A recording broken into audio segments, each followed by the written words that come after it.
এখন চলছে ষষ্ঠী পাতা। তো আমাদের এইভাবেই ষষ্ঠী পাতে অনেকের অনেক রকম নিয়ম থাকে, যেমন আমার বাপের বাড়িতেই ষষ্ঠী পাতার অনেক রকম নিয়ম আছে।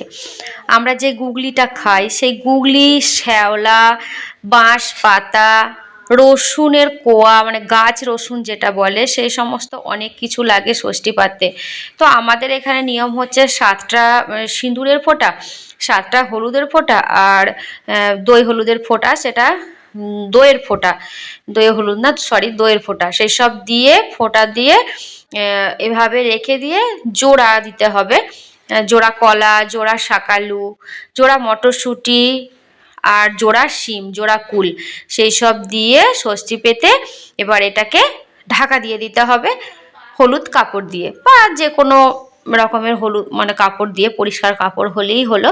তো সেই সব কাপড় দিয়ে মা ষষ্ঠীকে ঢাকা দিয়ে দিতে হবে। এবার সামনে চাল টাল নৈবেদ্য যে সেসব থাকে সেই সমস্ত রেখে দিয়ে, ফুল বেলপাতা পাশে রেখে দিয়ে তার পরের দিনের জন্য সব কিছু রেডি করে রেখে দিতে হবে। শুধুমাত্র পরের দিনকে ঠাকুরমশাই আসবে, এসেই পুজো করবে। ঠিক এইভাবেই আমাদের ষষ্ঠী পাতে। আর তোমাদের কোথায় কেমন নিয়ম সেটাও আমাকে অবশ্যই কমেন্ট করে জানিও, কেমন লাগলো অবশ্যই জানিও।